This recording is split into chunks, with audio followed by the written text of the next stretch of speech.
आज हम लोग जापान के तीसरे भाग के बारे में पढ़ेंगे। तो जापान का जो तीसरा भाग है वो क्या है?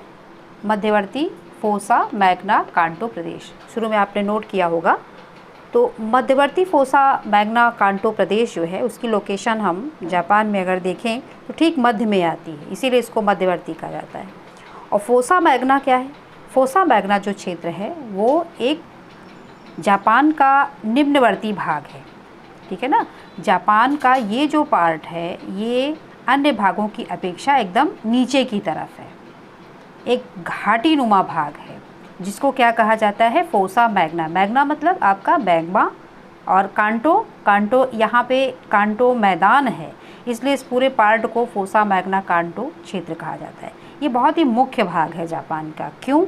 क्योंकि ये जो गहरा भाग है ना, इसके चारों ओर ऊंचे ऊंचे पर्वतों ने इस पार्ट को घेर रखा है। जैसे आप कल्पना करिए कि एक कोई इस तरह से गहरा भाग है और उसको चारों ओर से इस तरह से पहाड़ियों ने घेर रखा है ना, बाउल की तरह है, कटोरे की तरह है, और इसको पहाड़ियों ने घेर रखा है। अब इन पहाड़ियों का अलग अलग नाम है, ठीक है। और ये जितनी पहाड़ियाँ हैं ये लगभग कैसी हैं? सब ज्वालामुखी वाली पहाड़ियाँ, मतलब इनसे ज्वालामुखी फूटता रहता है। बहुत ही जागृत प्रदेश है, ठीक है। और इसी में आपने जो जापान का सबसे मुख्य पर्वत है फ्यूजियामा, ये इसी के ठीक एक कॉर्नर पर सबसे अधिक ऊंचाई पर स्थित है, जिसकी ऊंचाई है 3776 मीटर। इसको आप याद कर लीजिएगा कि जापान का सबसे मुख्य या सबसे ऊंचा पर्वत शिखर कौन सा है? तो फ्यूजियामा। सुना भी होगा आपने जीके में। तो कुल मिलाकर के हम इस प्रदेश पे फोकस करते हैं कि हमारा जो मध्यवर्ती फोसा मैग्ना कांटो प्रदेश है वो है क्या। तो आपको समझ में आ गया होगा कि एक पूरा इस भाग को जोड़ने का काम तो करता ही है, लेकिन ये बीच में बिल्कुल कटोरी की तरह गहरा हो गया है। और इसकी रचना कब हुई, कब इसका निर्माण हुआ, अभी इसके बारे में कोई तथ्य नहीं है। बस ये पार्ट हम इस तरह से समझ सकते हैं कि पूरे जापान को एक तरह से अलग भी करता है और जोड़ता भी है, ठीक है। और इसके किनारे किनारे चारों ओर पहाड़ियाँ हैं, और वो पहाड़ियाँ कैसी हैं? वो पहाड़ियाँ ज्वालामुखी, मतलब उससे फूटने वाला जागृत पहाड़ियाँ हैं जिनसे ज्वालामुखी लगातार फूटता रहता है, और अत्यंत ही अस्थिर भूभाग है, ठीक है। अब इसके आगे हम लोग थोड़ा सा इसके बारे में और भी पढ़ते हैं। इस फ्यूजियामा पर्वत को जापान के लोग स्वर्ग मानते हैं, इसकी पूजा करते हैं। जागृत ज्वालामुखी है इसलिए इसकी पूजा करते हैं। और इसके दक्षिण पूर्व में ये जो हमारा फ्यूजियामा पर्वतीय क्षेत्र है, इसके आपके दक्षिण पूर्व में यानी कॉर्नर की तरफ, इस तरफ एक फिजोक ज्वालामुखी पर्वत है। कौन सा पर्वत?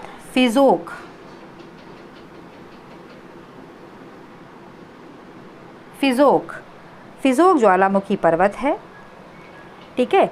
इससे क्या है? इससे गंधक निकलती है। गंधक कहती होती है ना, आपको पता है, बदबू, उसमें एक स्मेल आती है, जिसके कारण क्या होता है कि यहाँ के आसपास का जो एरिया है वो बिल्कुल विषैला हो जाता है, रहने लायक नहीं होता। तो इसके कारण जापान के लोग इसे क्या मानते हैं कि ये नर्क का क्षेत्र है। यहाँ पे इसको स्वर्ग मानते हैं फ्यूजियामा को, और इसी के जो साउथ में दक्षिण पूर्व में फिजोक पर्वत है उससे जो बदबू आती है वो कहते हैं कि ये पूरा नर्क है। तो स्वर्ग और नर्क ये यहीं पर इन्होंने मान रखा है, ठीक है। ये आपके जीके के लिए है। तो इस तरह से पूरी की पूरी ये जो बेल्ट है, ज्वालामुखी पर्वतों की श्रृंखला है जागृत, इनको फोसा मैग्ना नाम दे दिया गया है, ठीक है। अब इसके बाद थोड़ा सा हम लोग आगे चलते हैं, यहाँ से आगे बढ़ते हैं। तो ये आपकी जापानी आल्प्स, ये पूरी की पूरी श्रेणी उत्तर से दक्षिण दिशा में जापानी आल्प्स इसको कहा जाता है, ये श्रेणी फैली है। और ये कहाँ पे है? आपकी होन्शु शिकोकू के मोड़ पर। होन्शु और शिकोकू का यहाँ से मोड़ शुरू होता है, जिसके कारण यहाँ पे आपकी जापानी आल्प्स है। और जापानी आल्प्स उत्तर दक्षिण ठीक ऐसे ही फैली है, जिसको भी हम लोग 3 पार्ट में जानते हैं, और तीनों को मिलाकर के जापानी आल्प्स श्रेणियाँ कह दिया जाता है। लेकिन इस पार्ट का जो उत्तरी भाग है, यानी ये वाला भाग, उत्तरी हुआ ना, ये आपका ये उत्तरी हो गया और ये आपका दक्षिणी हो गया। तो उत्तरी भाग आपका हिदा पर्वत श्रेणियों के नाम से जाना जाता है। उत्तरी भाग आपका हिदा पर्वत, मध्य का भाग आपका किसो पर्वत श्रेणियाँ और दक्षिण का भाग आपका अक्षी पर्वत श्रेणियाँ। तो उत्तर आपका हिदा, मध्य किसो और दक्षिणी आपका क्या हो गया, अक्षी पर्वत श्रेणियों के नाम से जाना जाता है। और तीनों को मिलाकर के क्या कहा जाता है, जापानी आल्प्स पर्वत श्रेणियाँ। ठीक है, इतना आपको समझ में आ गया होगा। और इसी तरह से ये जो भाग है ये चूबू पर्वत श्रेणियाँ, चूबू गांठ, ये क्या है आपका, चूबू गांठ, गांठ यानी नॉट। ये भी क्या है कि जहाँ पे कई पर्वत श्रेणियाँ आकर के मिल जाती हैं उनको हम गांठ नुमा संरचना कहते हैं और इस गांठ का नाम चूबू गांठ है। यहाँ पर भी आपकी कई पर्वत श्रेणियाँ आकर के मिली हुई हैं और ये जापान का उच्चतम ब्लॉक पर्वत है। ब्लॉक माउंटेन आप लोग जानते होंगे, पढ़ चुके हैं ब्लॉक माउंटेन क्या होता है। तो चूबू गांठ जो है या चूबू पर्वत श्रेणियाँ जो हैं वो जापान की उच्चतम ब्लॉक पर्वत श्रेणियाँ मानी जाती हैं।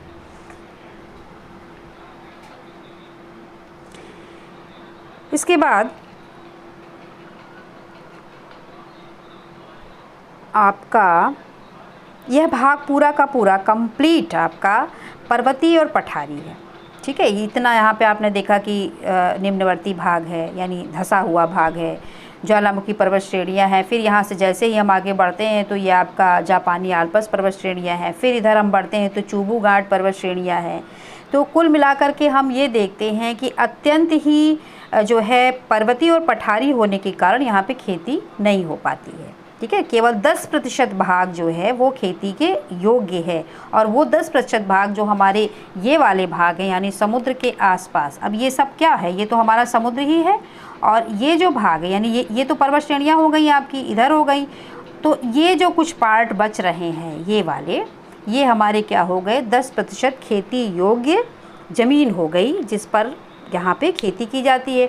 और स्वाभाविक है कि ये जो भूमि बनी हुई है या ये जो इस भूमि के बारे में हम बात कर रहे हैं खेती योग्य, वो इन लगातार निकलने वाले ज्वालामुखी पर्वतों की जो मैग्मा है उसके पटने से वो सब बह के कहाँ आता है, वो सब बह के इन्हीं क्षेत्रों में तो आता है, जिसके कारण ये जो भाग है वो इस ज्वालामुखी की राख से है ना, ये इन मैदानों का निर्माण हुआ है, जिसके कारण ये जो ज़मीन है हमारी 10% वो काम भर का इनको अच्छा उत्पादन दे देती क्योंकि बहुत उपजाऊ हो जाती है, जिसके कारण यहाँ पर 10% भाग जो है वो उस पर खेती की जाती है। इन्हीं भागों पर कहीं कहीं आपको जो थोड़े बहुत पहाड़ी क्षेत्र हैं वहाँ पर धान की भी खेती होती है और शहतूत, इन क्षेत्रों में शहतूत के पेड़ बहुत पाए जाते हैं। इन पहाड़ियों के आसपास जो पठारी क्षेत्र हैं, जो थोड़ा सा पर्वतीय क्षेत्र हैं, उनमें शहतूत के पेड़ बहुत लगाए गए जिनमें रेशम के कीड़े बहुत पाले जाते हैं और लगभग 50% इस भाग में खेती से भी ज़्यादा शहतूत का उत्पादन यहाँ पे होता है और रेशम भी यहाँ पर मतलब उत्पन्न किया जाता है। तो शहतूत और रेशम के लिए ये जो हमारा पार्ट है वो बहुत फेमस है। यहीं पर नगानो नगर आपका सुना होगा आपने, नगानो नगर, वो रेशम के लिए बहुत मुख्य केंद्र माना जाता है। ठीक है, तो इस तरह से आपका ये एक हल्का परिचय है। जापान की एक शिनानो नदी है, वो भी यहीं पर है, शिनानो नदी जापान की। ठीक है, और इसमें आपका जो आने वाला है वो बस इस भाग को हम 3 उससे जो है और भी अगर थोड़ा सा क्लियर समझना चाहें तो इसको अगर हम देखें तो 3 पार्ट में इस भाग को बांटा गया। ठीक है, पहला पश्चिमी पर्वत क्रम, पहला क्या हो गया, पश्चिमी पर्वत क्रम, यानी ये हमारा जो भाग है इधर पूरब होगा इधर पश्चिम होगा, तो पश्चिमी पर्वत क्रम। बीच वाला भाग जो है वो हमारा फोसा मैग्ना और तीसरा आपका पूर्वी पर्वतीय क्रम। ठीक है, तो कुल मिलाकर के ये भी पर्वतीय क्रम है और ये भी पर्वतीय क्रम है। बीच का जो भाग है वो हमारा फोसा मैग्ना। तो मुझे उम्मीद है कि आप लोगों को ये भाग क्लियर हो गया होगा। ठीक है, अब हम लोग चलते हैं आपके चौथे पार्ट में, दक्षिणी पश्चिमी प्रदेश। अब हम लोग आते हैं आपके दक्षिणी पश्चिमी प्रदेश पे। तो दक्षिणी पश्चिमी प्रदेश हमारा पहले हम समझें क्या है कि दक्षिणी पश्चिमी यानी दक्षिण का भाग और ये आपका पश्चिम का भाग। यहाँ तक तो आपने इस लोकेशन को जान लिया, चुबू घाट तक। अब हम लोग आते हैं इस पार्ट पे। तो क्यूशू और शिकोकू को मिलाकर ही हमारा दक्षिणी पश्चिमी प्रदेश माना जाता है। बहुत ही जटिल संरचना वाला प्रदेश है और सबसे बड़ी चीज़ यहाँ अपर्दन बहुत अधिक। आपको दिख रहा है मैप, खुद से ऐसे देखिए, समझिए। तो ये बहुत ही ढलवा भाग है ना। धरातल इसका जो है बिल्कुल ढलवा है और इसीलिए यहाँ पे जो नदियाँ हैं, जैसे यहाँ की 3 मुख्य नदियाँ हैं। पहली तो क्योटो, दूसरी आपकी नारा और तीसरी आपकी बीवा। इन तीनों नदियों ने यहाँ मिल करके बहुत अधिक अपर्दन किया है।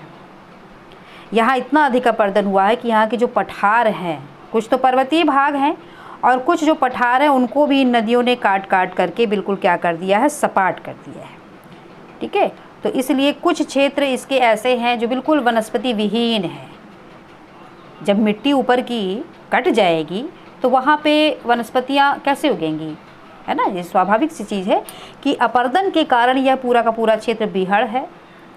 कृषि बहुत कम होती है, वनस्पतियाँ नहीं हैं और समुद्र के ज़्यादा अधिक होने के कारण, आसपास घिरे होने के कारण यहाँ पे जलवायु जो है वो तो अच्छी है, लेकिन भूमि अच्छी ना होने के कारण यहाँ पे आपका जो है पर्वतीय क्षेत्र और पठारी क्षेत्र अधिक है, जिसके कारण अयोग्य है।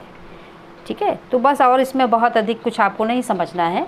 तो इस प्रकार से आपका ये 4 पार्ट जो है हम एक बार फिर से रिपीट कर दे रहे हैं। सबसे पहले होक्काइडो, फिर पूर्वी प्रदेश आपका, फिर जापान का आंतरिक सागरीय, इसको 2 भागों में बांट दिया गया था। जापान का आंतरिक सागरीय, प्रशांत महासागरीय, तीसरा आपका मध्यवर्ती फोसा मैग्ना और चौथा आपका दक्षिणी पश्चिमी प्रदेश।